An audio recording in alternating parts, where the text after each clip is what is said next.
अभी जो टॉपिक हम शुरू कर रहे हैं वो है आगे कि ज्ञान की इकाई, ज्ञान की सोर्स को लेकर के क्या बात करेगा प्लेटो। तो देखो प्लेटो में जब हम बात करते हैं ज्ञान की इकाई का, हम बात करेंगे सोर्स ऑफ नॉलेज का,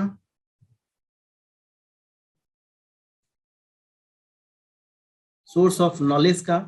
तो याद रखना प्लेटो ने कहा कि ज्ञान की इकाई होती है एसेंस, ज्ञान की इकाई होती है सार। क्लियर?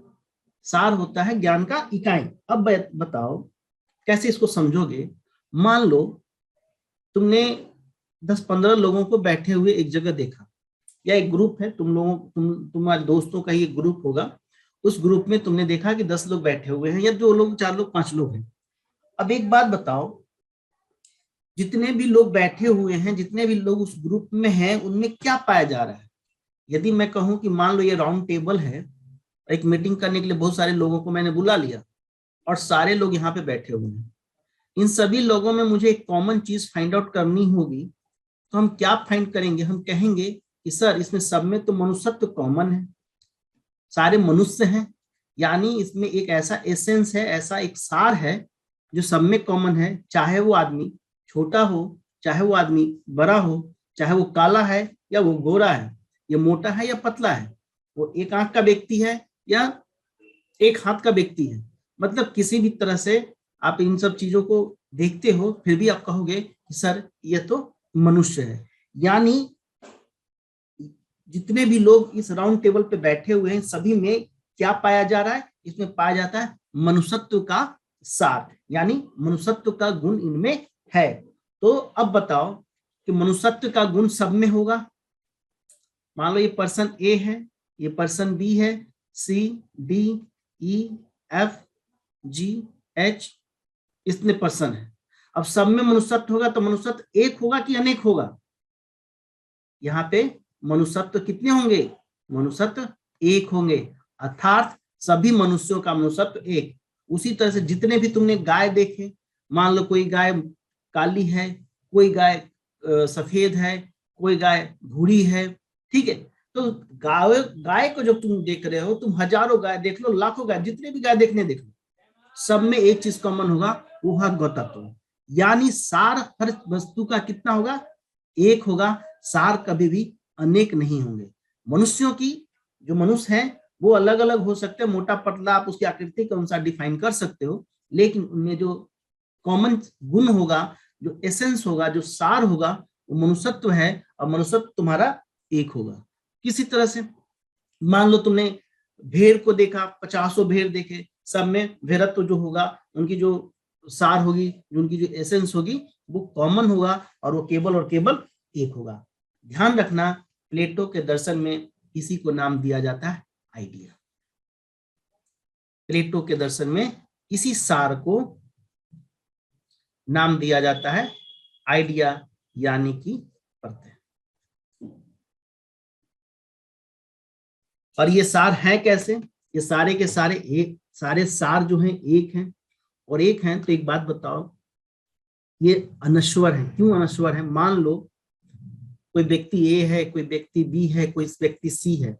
मान लो ये सब व्यक्ति कल के डेट में लाइव नहीं है, जीवित नहीं है, तो क्या वो व्यक्ति की मृत्यु हो रही कि मनुष्यत्व की मृत्यु हो रही? मनुष्यत्व की मृत्यु नहीं हो रही, ठीक है। मनुष्यत्व अनश्वर है, वो आपको डिस्ट्रॉय नहीं कर सकते हो, मनुष्यत्व नहीं खत्म होगा।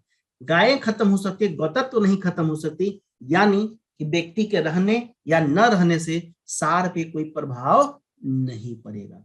तो एक गुण हमें यहाँ से यह पता चलता है कि प्लेटो का जो सार है, जो एसेंस है, जिसकी बात वो आइडिया के रूप में करता है, वो प्रत्यय के रूप में करता है, वो कैसा है? वो एक है और वो अनश्वर है, वो कभी समाप्त नहीं होगा।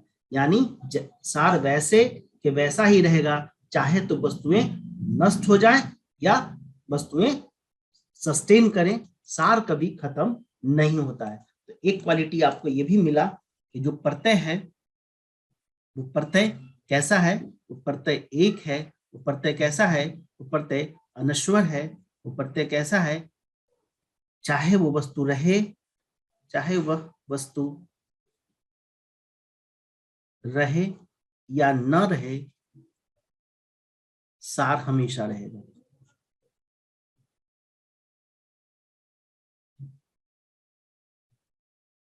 सार हमेशा रहेगा। तो आपको ये भी क्वालिटी पता चला कि वस्तु जो है वस्तु तो नश्वर है, वस्तुएं तो खत्म हो जाएंगी, लेकिन सार अनश्वर है, सार शाश्वत है, ये रहेगा। अब बताओ सार का क्या क्या क्वालिटी तुमको मिला। तो पहला बोल सकते हो कि सर सार अपरिवर्तनशील है, ठीक है, सार अनश्वर है, सही है, सार नित्य है, सही है, और सार आदर्श होता है, यानी सार एक होता है, मनुष्यत्व का सार अलग अलग नहीं होगा, गौतत्व का सार अलग अलग नहीं होगा, वस्तुएं अलग अलग होंगी, लेकिन उनके बीच की जो कॉमन चीज होगी वो सार जो होगी, जो गुण होगा, जो प्रत्यय होगा, वो कैसा होगा, वो एक होगा। यानी एग्जाम्पल याद करो, मैंने पिछले क्लास में बताया था कि मान लो किसी से तुम पूछते हो कि ब्रेव क्या है, साहस क्या है, तो किसी ने कहा कि यदि हम युद्ध के मैदान में जा रहे हैं, लोगों से यदि हमारे सैनिक दुश्मन देश की सेना से लड़ रहा है तो साहस है। फिर मैंने कहा कि सपोज करो दूसरा है कि मान लो तुमको कोई परेशान कर रहा है, तुम कमजोर हो, सामने वाला बहुत मजबूत व्यक्ति है, फिर भी तुम अपने उसके उसके उसके साथ तुम फाइट कर रहे हो, तो भी एक साहस है। जैसे आप बहुत सारे देखते होंगे लो इंसान क्या करता है कि अपनी परिस्थितियों के अनुसार चीजों से लड़ते हैं। कोई अपने दैनिक जीवन के सरवाइव करने के लिए लड़ता है, कोई व्यक्ति बुरे लोगों से बचने के लिए लड़ता है, वहां भी साहस है। यानी साहस का क्या होगा, सार तो एक होगा, लेकिन उसको भी तुम साहस कहोगे, कोई एक जगह तुम साहस को नहीं रख सकते। जैसे राम में भी मनुष्यत्व है, कृष्ण में भी मनुष्यत्व है, रोहन में भी मनुष्यत्व है, सोहन में भी मनुष्यत्व है। मतलब जितनी भी दुनिया में व्यक्ति हम देख रहे हैं, सारे व्यक्तियों में एक चीज तो कॉमन है, और वो कॉमन है मनुष्यत्व। और मनुष्यत्व जो होगा उसी को सार कहते हैं, और इसी सार को प्लेटो के दर्शन में कहा जाता है आइडिया, यानी कि तुम इसको प्रत्यय बोलोगे। तो सार क्या क्या मिला, सार अनश्वर है, सार एक है, सार शाश्वत है, नित्य है, सार अपरिवर्तनशील है, और चाहे वो वस्तुएं रहें या न रहें, सार हमेशा रहेगा। तो इस प्रकार से हमने देखा कि कितने मनुष्यत्व चाहे जितने भी हो, सार उनका एक ही होगा। अब देखो ज्ञान का इकाई जो हम कहे थे कि नॉलेज का यूनिट ऑफ नॉलेज क्या होगा, तो तुमने देखा कि जो यहाँ ज्ञान की जो इकाई है, वो इकाई क्या हो गई तुम्हारे अनुसार, यहाँ पे ज्ञान की इकाई हो गई सार। प्लेटो किसको मानता है, प्लेटो मानता है ज्ञान की इकाई है सार। ठीक है, तो यानी दुनिया में किसी भी चीज को तुम्हें समझना है तो उसके सार को तुम्हें समझना पड़ेगा। अब बताओ तुम लोगों से यदि मैं पूछूं कि प्लेटो जा किधर रहा है, क्योंकि प्लेटो जाएगा मूर्त प्रत्यय की तरफ या मूर्त प्रत्यय की तरफ। व्यक्ति तो तुम्हें दिख रहा है, मनुष्य तो तुम्हें दिखता है क्या, नहीं सर। यानी प्लेटो के अनुसार जो सार है वो मूर्त है क्या मूर्त है, अमूर्त अमूर्त है सर। क्योंकि कहता है कि मनुष्य परिवर्तनशील है, लेकिन सार कैसा है, सार एक है। ठीक है, मान लो एक बात बता मुझे सिंपल से, आज हम लोग किस दुनिया में जी रहे हैं, 21वीं सदी में रह रहे हैं। आज से हजारों साल पहले भी तो मानव थे ना, पहले भी मानव थे, आज भी मानव है। तो मुझे एक बात बताओ, बदला क्या मानव आज जो मनुष्यत्व का क्राइटेरिया मनुष्यत्व है पहले नहीं था। आदमी के परिवर्तन कहाँ हुआ, फिजिकल परिवर्तन हुआ। पहले बानरों की तरह लोग रहते थे, जंगलों में आदिवासियों की तरह रहते थे, आदि मानवों की तरह रहते थे। आज सूट बूट पहन करके घूम रहे हो, है? तो तुम्हारा फिजिकल परिवर्तन हो सकता है, लेकिन मनुष्यत्व तो तुम्हारा नहीं बदल रहा है। मनुष्यत्व जो 50 साल पहले था वही मनुष्यत्व आज भी है। तो यानी कि वस्तुएं बदल रही हैं, मनुष्यत्व तो नहीं बदल रहा है, उसका सार नहीं बदल रहा है। तो कहता है कि जब ज्ञान की इकाई सार है तो जाएगा किधर ये। तो यहां से दो चीजें बात उठेंगी, एक बात उठेगा मूर्त की तरफ और एक बात आएगा अमूर्त की तरफ। तो मनुष्यत्व, गौतत्व, ये सारे ऐसे शब्द हैं, ऐसे सार हैं, एसेंस हैं जो अमूर्त हैं, ये मूर्त नहीं है। यानी प्लेटो के अनुसार हमारी जो बुद्धि है जिन सारों को समझ पाती है, जिन एसेंस को समझ पाती है, उन्हीं सारों से हमारा क्या बनता है, हमारा ज्ञान बनता है। मतलब हमारी जो मानव बुद्धि है, हमारी मानव बुद्धि जिन सारों को समझ पाती है, जिन एसेंस को समझ पाती है, उसी से हमारी बुद्धि बनती है। और इसी सार को प्लेटो ने अपने, ध्यान से समझना, इसी सार को प्लेटो ने अपने दर्शन में क्या कहा, कहा ये आकार या प्रत्यय है, आकार या आइडिया।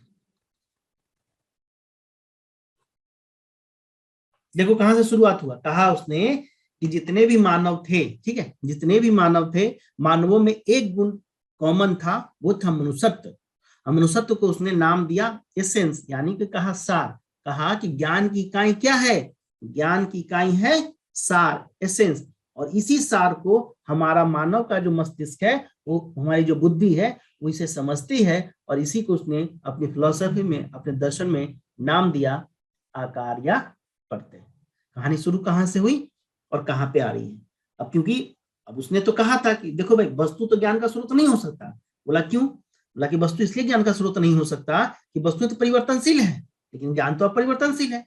तो कभी भी परिवर्तनशील वस्तु अपरिवर्तनशील ज्ञान का स्रोत कैसे हो सकती? तो फिर उसको समझाना पड़ेगा ना। तो फिर आप बताओ कि ज्ञान का स्रोत क्या है। इस क्रम में ये आगे बढ़ता है। तो एक चीज तो तुमने ये देखा, प्रत्यय एक, अनश्वर, वस्तुएं रहें या ना रहें, प्रत्यय रहेगा, एसेंस रहेगा। एसेंस अपरिवर्तनशील है, अनश्वर है, और इन्हीं सार को, जो बुद्धि जो हमें समझती है, उसको प्लेटो ने अपने दर्शन में कहा कि भाई ये कुछ और नहीं, ये आकार है या ये प्रत्यय उसको बोलता है। ठीक है, ठीक है, कोई दिक्कत? नो सर, ठीक है। ठीक है हाँ, सर। तो किसी को कोई दिक्कत नहीं हो रही? नहीं सर, ठीक है। अब एक चीज ध्यान रखना, या तो तुम इसको आकार को अंग्रेजी में क्या बोलते हो, फॉर्म बोल लो, अब प्रत्यय को आइडिया। तो यदि कहीं पे पूछा जाए तो कंफ्यूज नहीं होना है, theory of form, theory of idea, तो यहाँ पे कंफ्यूजन क्रिएट मत करना। यानी प्लेटो के दर्शन में ज्ञान के रूप में एक ऐसे सार को माना रहा है जिसके अनुसार, जो उसके अनुसार कैसा है, वो फॉर्म है या उसका वो आइडिया है। अब एक बात बताओ मुझे सिंपल सा, कि मान लो प्लेटो कहता है कि देखो, जो कंसेप्ट है ना और आइडिया, ये दोनों में अंतर करता है। ध्यान से समझना। मान लो कहीं कहीं पे तुमसे ये पूछा जा सकता है, या तुमसे पूछ लिया जाए कि प्लेटो में कंसेप्ट और आइडिया एक है या अनेक है, ये सब पूछा जा सकता है। पूछ ले, या तुम्हारे मन में भी आएगा जब तुम बुक्स पढ़ोगे या नोट्स पढ़ोगे, उसमें भी तुम्हारे पास आएगा। ये जो कंसेप्ट है और आइडिया है, तो जो कंसेप्ट और जो आइडिया है, तो क्या प्लेटो के दर्शन में दोनों सेम है या दोनों में अंतर करता है? तो ध्यान रखना कि प्लेटो ने इन दोनों में अंतर किया है। ठीक है, प्लेटो ने क्या किया है, प्लेटो ने इसको अंतर किया है। कहता है कि प्लेटो कहता है कि देखो, कॉन्सेप्ट यानी संप्रत्ययों की बात करता है। कहता है कि कॉन्सेप्ट जो होते हैं, जो संप्रत्यय होते हैं, वो कुछ और नहीं, ये आत्मनिष्ठ मानता है। ये प्लेटो कहता है कि आत्मनिष्ठ होते हैं, सभी के कॉन्सेप्ट अलग अलग होते हैं, अलग अलग हो सकते हैं, ये अलग अलग हो सकते हैं, लेकिन आइडिया जो होगा, ठीक है, आइडिया सभी मनुष्यों का, सबका एक होगा। यानी मनुष्य का आइडिया, मनुष्य का जो तुम्हारा आइडिया है, सबका एक होगा। ऐसा नहीं कि तुम किसी को देख के मनुष्य कहोगे, दूसरा आके उसको जानवर कह देगा, नहीं, मनुष्य का आइडिया सबका एक होगा। यानी प्लेटो मानता है कि देखो, जो तुम्हारा कॉन्सेप्ट है वो सब्जेक्टिविटी है, लेकिन जो तुम्हारा आइडिया है, आइडिया में ऑब्जेक्टिविटी है। यानी जो ये कॉन्सेप्ट हो जाएगा, ये कॉन्सेप्ट हो जाएगा सब्जेक्टिविटी, और आइडिया में आ जाएगी ऑब्जेक्टिविटी। कहेगा कि मनुष्य तुम देख लो चाहे हम देख लें, तुम भी देखो कि मनुष्य कहोगे, मैं भी मनुष्य ही कहूंगा, लेकिन कॉन्सेप्ट अलग अलग हो सकता है। जैसे साहस की बात जो कर रहे हो, तो साहस का जो आइडिया है वो सबके लिए समान है, लेकिन एक माँ अपने बच्चे के लिए किसी से लड़ रही है, वो भी उसके लिए साहस है। कोई किसी लोगों के सामने झूठ नहीं बोलता है, सच्चाई बोलने की हिम्मत करता है, वो भी साहस है। तो कंसेप्ट अलग अलग हो सकता है, लेकिन आइडिया अलग अलग नहीं हो सकता, सभी का आइडिया एक होगा। इसीलिए इसको बोला जाता है कि प्लेटो के दर्शन में जो सार है वो कैसा है, सार एक है और नित्य है, अनश्वर है, ये बदलता नहीं, वस्तुएं बदलती हैं। और जब कंसेप्ट होगा, और जब कंसेप्ट में सब्जेक्टिविटी हो जाएगी, जब कंसेप्ट आत्मनिष्ठ हो जाएगा, तो ऑब्वियस सी बात है कि हमारा तुम्हारा कंसेप्ट अलग हो सकता है, लेकिन हमारा तुम्हारा आइडिया किसी चीज को लेकर के क्यों समान होगा, क्योंकि उसमें ऑब्जेक्टिविटी है, और जहां ऑब्जेक्टिविटी होती है वहां समानता होती है, न कि डिफरेंस होता है। इसीलिए देखोगे एक जगह क्वेश्चन पूछा था यूपीएससी में कि मत और राय, याद आ रहा है, देखा है आप लोगों ने प्रश्न, मत और राय को लेकर के क्वेश्चन पूछते थे कि क्या भिन्नता है, दोनों में क्या अंतर है, तो कैसे बनती है और कैसे आगे चलता है। क्लियर है? यहां तक बताओ, किसी को कोई दिक्कत है? नहीं सर ठीक है। ठीक है सर। यानी अब जो, स्पीकर ऑफ कर लीजिएगा। अब जो हम लोग आगे करेंगे वो उसमें हम देखेंगे कि जो प्लेटो का जो दर्शन है, जो उसमें थ्योरी ऑफ फॉर्म है, या कह सकते हो कि थ्योरी ऑफ आइडिया, कंफ्यूज नहीं होना है। क्या होगा? ये प्लेटो का प्रत्ययवाद, आइडियलिज्म की मैं बात कर रहा हूं।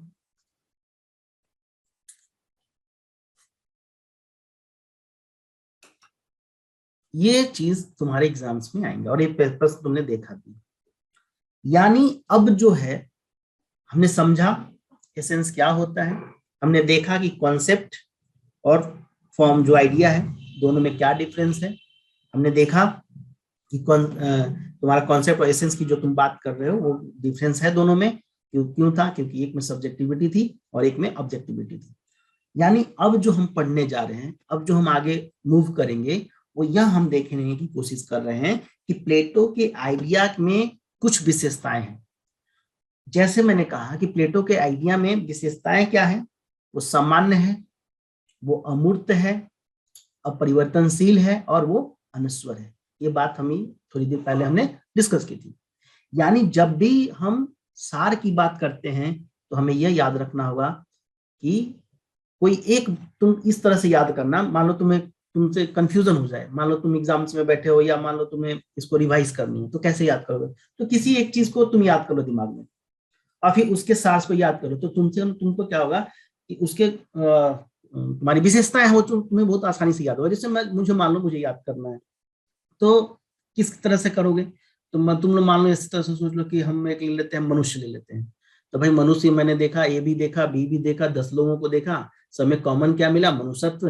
अच्छा ठीक है, वो गोरा है, काला है, बौना है, लंबा है, मोटा है, पतला है, लेकिन सब में मनुष्यत्व सेम है। इसका मतलब है कि मनुष्यत्व का जो सार है वो अपरिवर्तनशील है। एक क्वालिटी तो हमें याद होगी। तो इस तरह से चीजों को जब तुम एनालिसिस करोगे, खुद से रिवाइज करने की कोशिश करोगे, तो तुम्हें किसी एक को याद कर लोगे, तुम्हें सारा का सारा याद रहेगा। तो मनुष्य होगा भी कैसा? तो मनुष्य तो मूर्त है, लेकिन मनुष्यत्व जो है वो कैसा है? अमूर्त है, तो अमूर्त हो गया। अपरिवर्तनशील है, जब वो चीजें अपरिवर्तनशील है तो ऑब्वियस सी बात है, डिस्ट्रक्ट में तो नहीं होगा, डिस्ट्रॉय तो नहीं होगा, तो उसमें अनश्वरता आ जाएगी। वही नहीं, वो चीजें नश्वर भी नहीं होगी, अपरिवर्तनशीलता हो जाएगी। तो इस तरह से तुम इसके विशेषताओं को याद कर सकते हो। ठीक है? मनुष्यत्व तो तुम आज भी रहो या 50 साल बाद भी रहोगे, तो मनुष्यत्व तो तुम में रहेगा ही। तुम छोटे बच्चे थे तब भी मनुष्यत्व थे, मनुष्य तत्व का गुण था तुम में, सार था।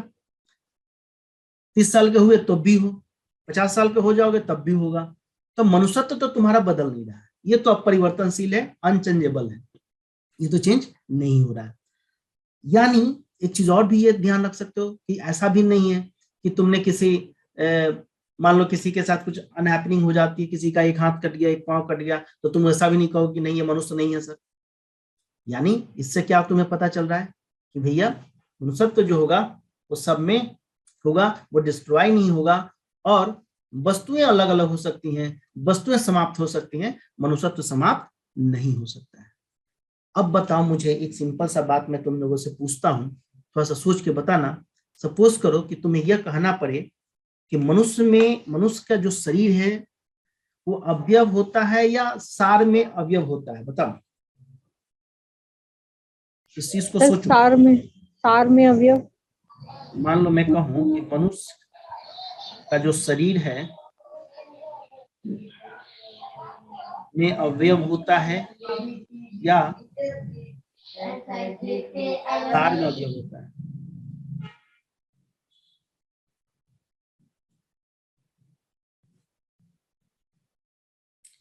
देखो मनुष्यत्व पर यानी वस्तु पर निर्भर नहीं करता। मनुष्यत्व है, मनुष्य पे तो निर्भर नहीं ना कर रहा है, वस्तु पे तो निर्भर नहीं कर रहा है। अरे राम रहे रन रहे, मनुष्यत्व तो खत्म नहीं होगा। तो जो मैंने पूछा कि मनुष्य जो है कह रहा है कि जो मनुष्य का जो शरीर है उसमें अवयव होता है या सार में अवयव होता है, ये बात तुम लोगों को बताना है। तो एक चीज यहाँ पे ये तुम्हें समझना पड़ेगा, स्पीकर ऑफ की जगह किसी का स्पीकर ऑन है। इसमें क्या करना है, देखो सार, देखो कि वो सार जो है वो सावयव है या सार निरावयव है। यानी तुम सार का कोई पार्ट कर सकते हो क्या? सार का कोई पार्ट आप कर सकते हो? नो सर, सार निरवयव है। एक बात बताओ, क्या तुम मेरे नाक को मनुष्यत्व कहोगे या मेरे बाल को मनुष्यत्व कहोगे? क्या तुम मेरे हाथ को मनुष्यत्व कहोगे? किसको करोगे, किसको मनुष्यत्व कहोगे? क्योंकि तुमने एक हाथ वाले आदमी को भी देखा तो तुमने कहा मनुष्य है। तुमने एक आंख वाले व्यक्ति को भी देखा, उसको भी तुम मनुष्य बोलते हो। मान लो बेचारे को आंख नहीं है तो भी तुम उसको मनुष्य बोलोगे। यानी तुम सार का कोई पार्ट तो नहीं कर रहे हो, तुम अलग अलग तो नहीं डिस्ट्रीब्यूट कर रहे हो। मेरी बात समझ में आ रही है? और ना ही तुम सार को कहोगे कि सर ये लंबा व्यक्ति है ना, इसके अंदर ना मनुष्यत्व जो है ना 5 फीट का होगा। मान लो 5 फुट का कोई आदमी है, 5 फीट का है, कोई आदमी 3 फीट का है, कोई 10 फीट का है, सॉरी 10 फीट बहुत ज्यादा होगा कोई 5 फीट का है, कोई 4 फीट का है, कोई 6 फीट का है। तो तुम ये नहीं कहोगे कि सर इसके अंदर जो मनुष्यत्व है ना ये 6 फीट का है, इसके अंदर जो मनुष्यत्व है ना वो 3 फीट का। तुम ये नहीं कर सकते हो। यानी तुम मनुष्यत्व को क्या कर सकते हो, तुम मनुष्यत्व को नाप नहीं सकते। ये नहीं कहोगे कि 2 किलोमीटर तक था, 3 किलोमीटर तक था, 500 100 सेंटीमीटर था। यानी तुम क्या कर रहे हो कि तुम ये नहीं बता पाओगे कि मनुष्यत्व कितना मोटा है, मनुष्यत्व कितना पतला है, मनुष्यत्व कितना गोरा है, मनुष्यत्व कितना काला। ये सब चीजें तुम मनुष्यत्व में नहीं लेके आ सकते। तुम नहीं बता सकते कि 4 फुट के व्यक्ति में 4 फुट लंबा मनुष्यत्व है, 5 फुट के व्यक्ति में 5 फुट लंबा मनुष्यत्व है। यानी इससे ये कहोगे कि सर जो सार है, जो एसेंस है, अब बताओ वो विस्तारवान होगा कि अविस्तारवान होगा? सर अविस्तारवान होगा। सिंपल सी बात है, क्योंकि हम उसको मेजरमेंट तो कर ही नहीं सकते ना। जी। तो ये चीज हो गया। दूसरा बताओ, सार सावयव नहीं है, क्यों? यानी सार सरल है, एकदम सिंपलेस्ट है, आप उसमें जटिल नहीं कर सकते ना। समझ बात को? जटिल कब होता है, जब चीजें जटिल होती हैं तो उसमें क्या हो जाएगा, खंडन करने की क्षमता हो जाएगी, उसमें खंडित कर सकते हो। और जब चीजें खंडित होगी तो नश्वर हो जाएगी, तो अनश्वरता का कॉन्सेप्ट भी नहीं बचेगा। यानी हमारी दुनिया में जो चीजें दिखाई देती हैं, हमारी चारों तरफ की दुनिया जो है, जिस दुनिया में, जिस सत्ता में हम लोग रहते हैं, जिस विश्व में हम रहते हैं, हमारी तरफ जो सारी तरफ जो दुनिया में चीजें वस्तुएं जो दिखती है वो हमारी दुनिया का कैसा है, विस्तार की दुनिया है कि नहीं? जी सर, सब है। यानी हमारी जो सार है वो सार में कोई विस्तार नहीं होता, ये बात को ध्यान रखना है, सार में कोई भी विस्तार नहीं होगा। इसीलिए प्लेटो ने माना कि देखो जो दुनिया है हमारी वो कैसी है, सारवान है, दुनिया नश्वर है, लेकिन जो हमारा सार है वो अनश्वर है। दुनिया में जो वस्तुएं हैं वो खत्म हो जाएंगी, ठीक है, दुनिया में जो वस्तुएं वो खत्म हो जाएंगी, सार कभी खत्म नहीं होगा। तो प्लेटो ने सोचो कि किस तरह से उसने कहा कि यह जो सार है वो हमारी दुनिया से बाहर होता है। क्यों? क्योंकि यदि सार को दुनिया में रख देगा तो प्रॉब्लम क्रिएट हो जाएगी, क्योंकि दुनिया में जो वस्तुएं हैं वो है कैसी, वस्तुएं तो नश्वर है, और यदि इसी दुनिया में वो सार भी रह जाए तो सार भी नश्वर हो जाएगा। इसीलिए उसने कहा कि हमें इनकी जो दुनिया है वो हमारी दुनिया होनी चाहिए कि नहीं होनी चाहिए, नहीं होगा, क्योंकि हमारी दुनिया से तो बाहर होंगे। हमारी दुनिया में जो चीजें हैं वो चीजें कैसी हैं, वो नश्वर है। यानी सार की कोई ऐसी दुनिया होगी, वो एक अलग दुनिया की बात करेगा, और किस प्रकार से करता है वो हम अभी देखेंगे। अब बताओ यहाँ तक किसी को दिक्कत है तो? नहीं सर, ठीक है। ठीक है। क्लियर हो रहा है? जी हाँ सर। क्या क्या समझ में आया? सार सर, सार अपरिवर्तनीय है, विस्तारहीन है, और सार एक सर अमूर्त है, जो हमें दिखाई तो नहीं देता लेकिन उसका अस्तित्व है। देखो यहाँ पे उसका कंसेप्ट क्या है कि अमूर्त का मतलब ये हुआ कि आप मनुष्य जैसे राम सोहन मोहन की तरह नहीं है, क्योंकि ठीक है वो मूर्त वस्तुएं हैं, हम लोग मूर्त हैं। सार अमूर्त है, एसेंस हमारा अमूर्त है, हमारा मनुष्यत्व अमूर्त है, हमारा मनुष्यत्व विस्तारहीन है, हमारा मनुष्यत्व जो है वो अनश्वर है, हमारा मनुष्यत्व जो है अपरिवर्तनशील है। अब एक बात बताओ, जब इसमें आगे बढ़ोगे तुम कि जब प्लेटो कहता है कि देखो हमारी जो पूरी दुनिया है,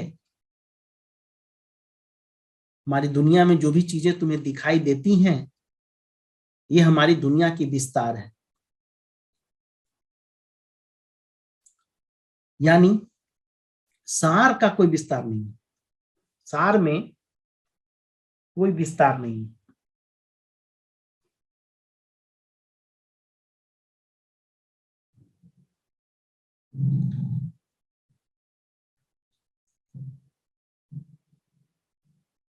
और ये कहता है कि जो दुनिया है, हमारी दुनिया जो है वो सारवान है, हमारी दुनिया नश्वर है, लेकिन हमारा सार अनश्वर है। सर अनित्य भी कह सकते हैं ना? हाँ, नहीं नहीं, अनित्य कहेंगे कैसे, नित्य होगा ना, ये सस्टेन कर रहा है ना ये। सार नहीं सर, ये दुनिया। दुनिया सारवान है लेकिन सार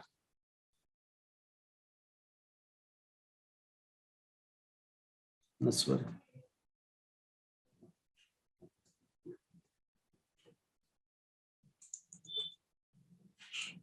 अब यहां देखो,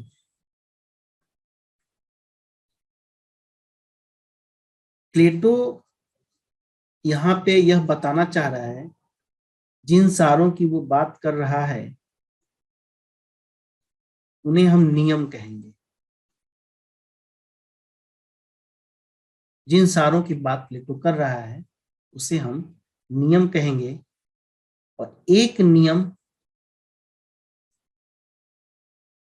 एक कहने का मतलब हुआ कि एक नियमों की दुनिया होगी जहां मनुष्य के नियम होंगे, एक नियमों की दुनिया होगी जहां मनुष्य के नियम होंगे।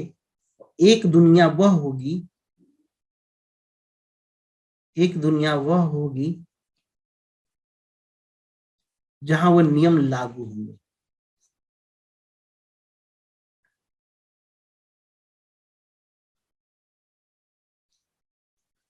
यानी ध्यान में ये रखिएगा, क्योंकि इसको बताना क्या है, अनश्वर बनाना है, और अनश्वर बनाने के लिए कहेगा कि हमारा जो एक दुनिया है वो नियमों, जो सार है वो नियम है, और नियमों की एक दुनिया है, उस दुनिया में नियम रहते हैं।